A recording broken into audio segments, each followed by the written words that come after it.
bukanlah alasan untuk bermusuhan.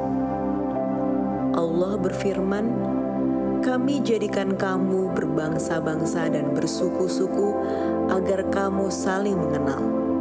Quran Surat Al-Hujurat ayat 13. Di dalam ayat ini tersimpan ruh peradaban, bahwa manusia diciptakan berbeda agar saling belajar dan saling memperkaya.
Nilai-nilai Al-Quran inilah yang kelak menuntun perjalanan panjang Islam menyusuri samudera, menembus batas budaya, dan menjembatani berbagai peradaban.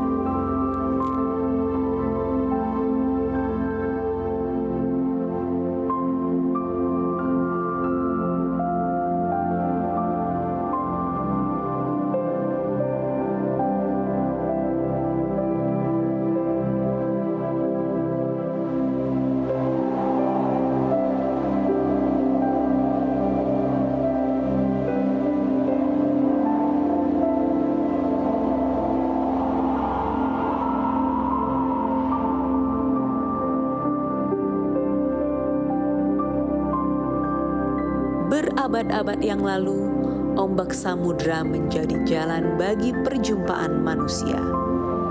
Dari timur jauh, datang armada besar dari negeri Tiongkok, dipimpin oleh seorang laksamana muslim yang dikenal dunia sebagai Zheng He atau Cheng Ho. Ia memimpin pelayaran besar melintasi samudra. Namun ia tidak datang membawa penaklukan. Ia datang membawa perjumpaan.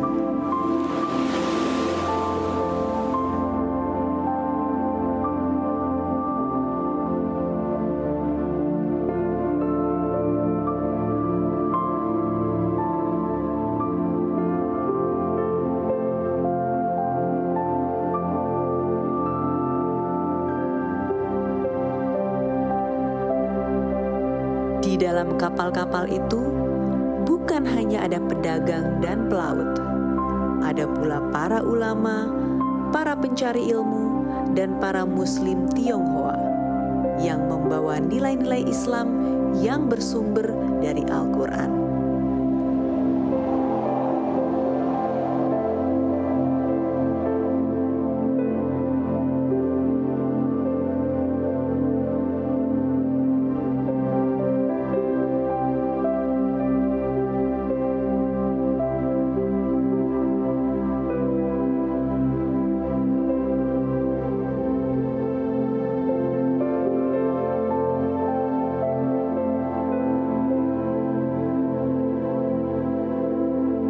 Ketika mereka tiba di pelabuhan-pelabuhan Nusantara, Palembang, Gresik, Semarang, yang terjadi bukanlah benturan peradaban.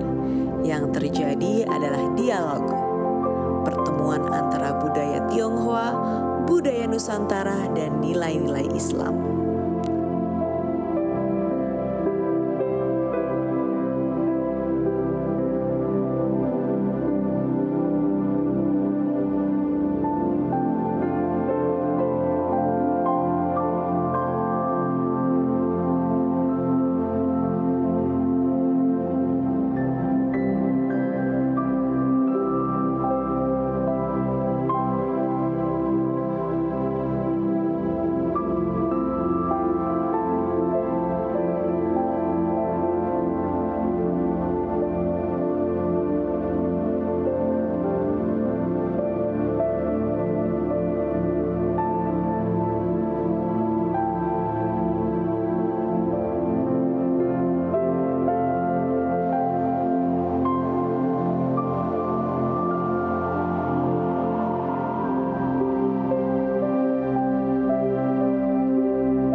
Di Semarang, jejak sejarah itu masih dapat kita saksikan hingga hari ini di Kompleks Bersejarah Sampokong.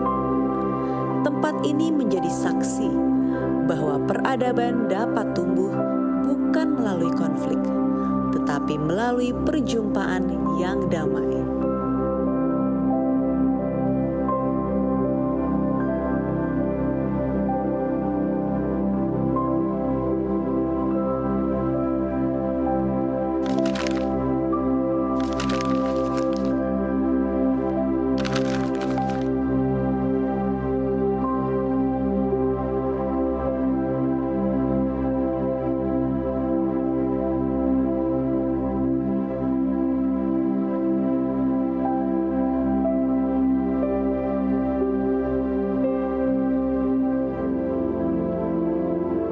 Islam yang datang ke Nusantara tidak menghapus budaya.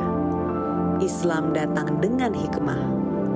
Karena itulah ketika Islam bertemu budaya Tionghoa dan budaya Nusantara, yang lahir bukan pertentangan, yang lahir adalah harmoni.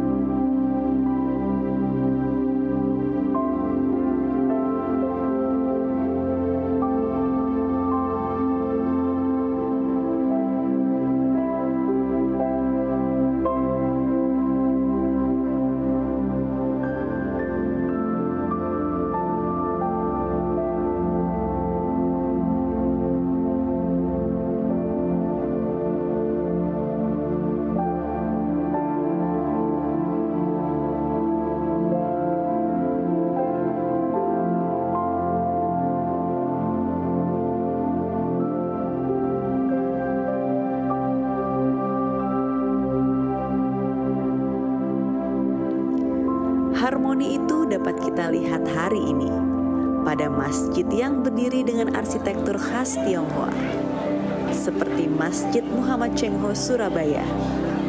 Atapnya melengkung seperti bangunan Tiongkok, warnanya merah dan emas. Namun di dalamnya bergema kalimat tauhid, La ilaha illallah. Masjid ini bukanlah hanya tempat ibadah, ia adalah simbol pertemuan peradaban.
Namun, perjalanan sejarah tidak selalu tenang seperti laut pagi.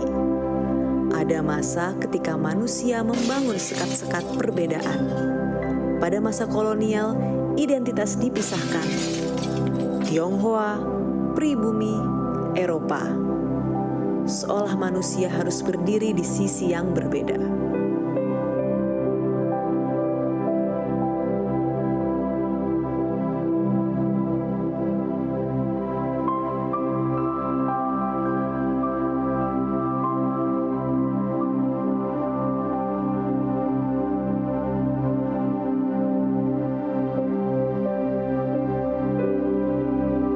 Namun, di tengah sekat itu muncul jiwa-jiwa yang menjembatani. Salah satunya adalah Abdul Karim Oey. Ia menunjukkan kepada dunia bahwa menjadi Tionghoa dan menjadi Muslim tidaklah saling bertentangan.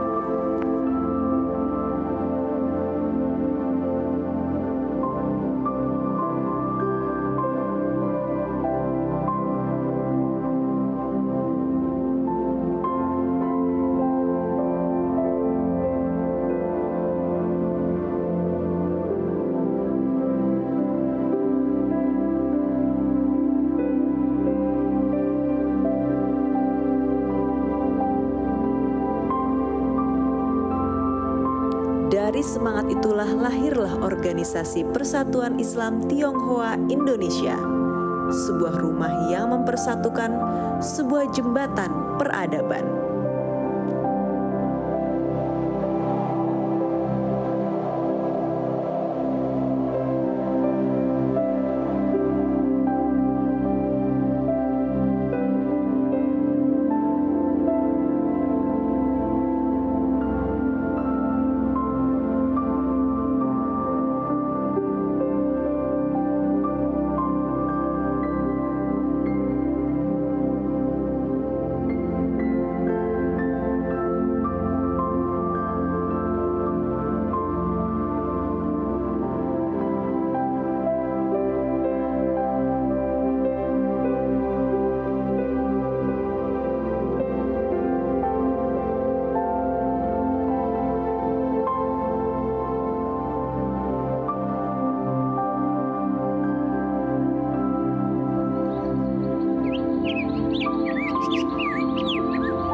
Hari ini, sejarah itu masih terus berjalan.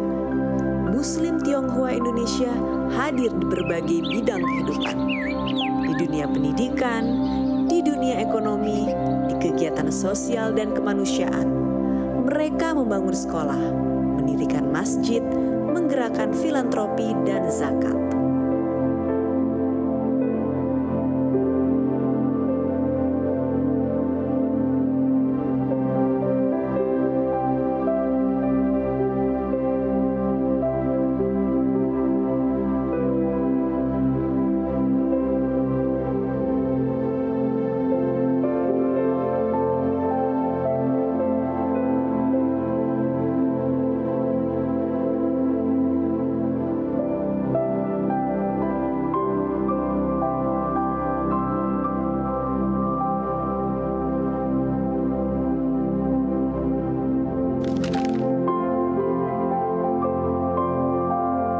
Mereka menjadi jembatan dialog antara berbagai komunitas dan menjadi bagian dari Nusantara. Mereka membuktikan bahwa nilai-nilai Al-Quran dapat menghidupkan harmoni dalam keberagaman.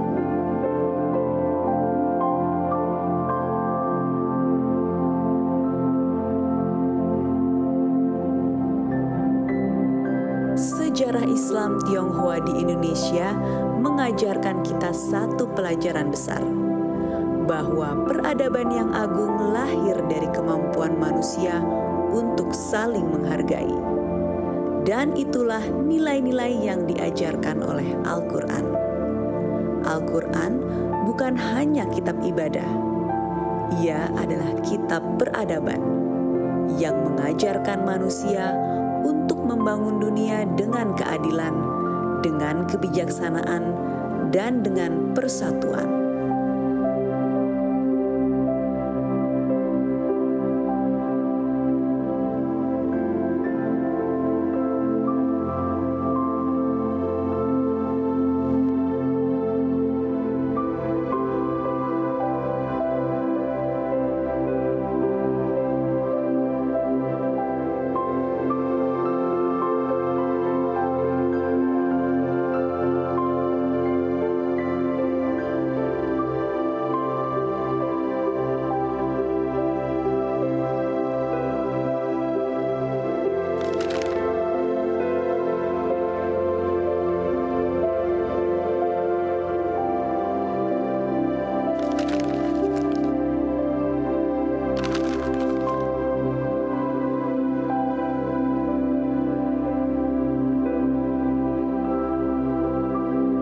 Dari Tiongkok ke Nusantara, dari samudra hingga ke hati manusia, Al-Quran menjadi jembatan harmoni peradaban.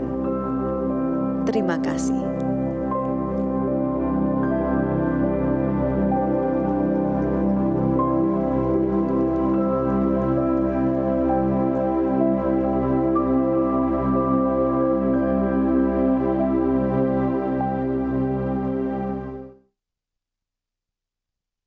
Subhanallah, walhamdulillah, wala ilaha illallah, Allahu Akbar. Dari tangan yang lembut, terlukis sebuah kalimat yang indah dan nama yang begitu indah. Dari butiran pasir yang lembut, terlukis sejarah perjalanan Islam dan nilai-nilai peradaban. Al-Quran menjadi kekuatan untuk menginspirasi sebuah lukisan dengan kalimat Iqra. Bacalah, bacalah, bacalah. Hadirin yang kami hormati,